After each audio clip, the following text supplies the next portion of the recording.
Izin bertanya, fenomena saat ini banyak yang kita temui ahwat-ahwat yang menghalukan opa dan oma. Bukan hanya mengidolakan si opa, tapi juga mensiarkan si opa dengan share foto video lewat medsos. Nah, itu kan bagian dari rasa malu. Bagaimana cara terbaik kita dalam menasihati teman-teman yang saat ini rasa malunya sedang terkikis dengan kehaluan. Ya gitu ya. Ya namanya kalau udah halu, ya dia udah nggak mikirin apa-apa lagi ya.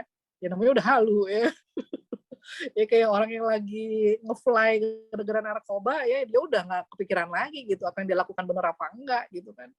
Ya ini konteksnya misalnya soal opa-opa Korea ya. Saya di beberapa postingan saya di Instagram ya, saya sengaja gitu malah pakai misalnya Hyun Bin gitu-gitu ya, Kim Son Ho supaya gitu menarik teman-teman ex-wavers itu supaya ya punya sudut pandang yang berbeda gitu ya terkait dengan idolanya. Ya kita nasihatin aja baik-baik. Makanya waktu ada anak saya tuh biasa tiap tahun tuh ngadain sekolahnya ya di pondok itu tiap tahun ngadain acara-acara kayak gitu ya, ngundang-ngundang siapa pembicara apa, siapa gitu nasional. Saya bilang kenapa nggak ngundang Fuad Naim aja? Ya Mi itu sama aja gitu kayak ngundang orang yang nggak pengen didengar kata anak saya gitu karena emang bahkan di pondok pun itu juga sangat marak. Anak-anak saya banyak yang itu kena gara-gara teman-temannya emang K-popper semua. Jadi kadang-kadang juga saya harus memahami ini apaan sih sebenarnya, memahami realitas dalam konteks untuk fikih waki'i, memahami fikih realitas nggak apa-apa tapi jangan sampai ikut juga, tapi sekedar memahami aja. Nah itu kan lebih pas kalau yang menasihati adalah orang yang paham. Tapi kalau orang yang terlalu normatif, misalnya gini ya, dia nggak paham soal K-pop gitu, misalnya nggak paham soal K-drama gitu, nggak paham soal drakor, tapi terus nasihatin begini, Uhti, astagfirullah gitu, idola kita yang terbaik itu adalah Rasulullah. Ya, kira-kira bakal denger apa enggak gitu. Saya emang nggak yakin. Tapi ya nasihatilah dengan cara-cara mereka, dengan pendekatan-pendekatan yang memang seperti dengan idola mereka. Saya pernah nyinggung misalnya soal BTS ya. Jadi waktu itu saya pernah ngisi itu di sekolah anak saya waktu masih SD. Saya ngisi untuk anak-anak kelas tinggi, kelas 4, kelas 5, kelas 6. Untuk yang akhwat, saya ngisi tentang bahaya medsos lah kira-kira gitulah ya.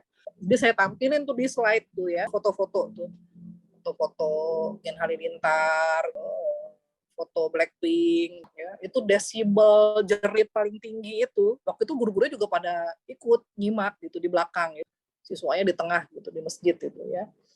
Begitu saya tampilin slide-nya BTS, desibel jeritnya yang paling tinggi waktu itu ya. Beberapa tahun yang lalu ya. Guru-guru itu pada terheran-heran, guru-guru SDIT ya namanya juga ya mungkin polos-polos.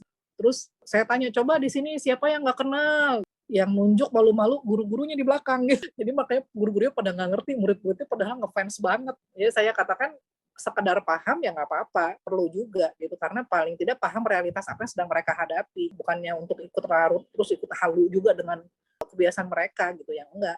Tapi akan lebih pas ketika orang yang menasihati adalah orang yang paham dengan realitas apa yang mereka miliki gitu yang sekarang sedang terjadi. Drakor kadang-kadang saya jadi pengen tahu gitu ya, emang drakor ini apa sih kelebihannya gitu. Drakor apa gitu misalnya. Ada kok drakor-drakor yang bagus-bagus gitu misalnya ya. Ada pesan moral yang misalnya bagus untuk diambil. Nah misalnya soal BTS itu saya sempat bikin postingan juga tuh soal BTS waktu mereka diundang sama PBB ya. Sebenarnya pesan-pesan yang mereka sampaikan tuh bagus-bagus gitu. Ketika mereka speech itu ya. Terus cuman makanya saya tanya ke teman-teman yang ngidolain BTS itu nyampe nggak pesannya gitu. Kalian nangkep nggak pesan yang disampaikan sama BTS soal dunia yang sudah berubah sehingga kita harus bisa mengantisipasi ya tetap happy dan seterusnya itu nyampe nggak pesannya gitu. Ternyata banyak yang nggak nyampe gitu kan. Taunya mereka joget keren aja gitu. Ya. Nah gitu kira-kira ya. Mudah-mudahan memang nyampeinnya begini-begini memang ya namanya memang perlu seni ya. Berdakwah tuh kan memang perlu seni ya Kak ya. Jadi ya jangan sampai dakwah ya mau ya dakwah yang kita beranggapan udah berdakwah aja gitu pokoknya udah nyampein terserah lah mau masuk mau enggak gitu yang penting udah nyampein gitu ya tetap aja dakwah juga tetap harus dikemas supaya bisa berbekas gitu ke mereka ya kau lambali kok gitu ya berbekas kepada orang yang kita ajak berkomunikasi ya Allah alam bisawab gitu mungkin ya kalau masih belum puas WA aja. Jazakallah khair ya Umi. Gimana buat Mbak Atun ya yang tadi bertanya. Iya sama-sama Kak.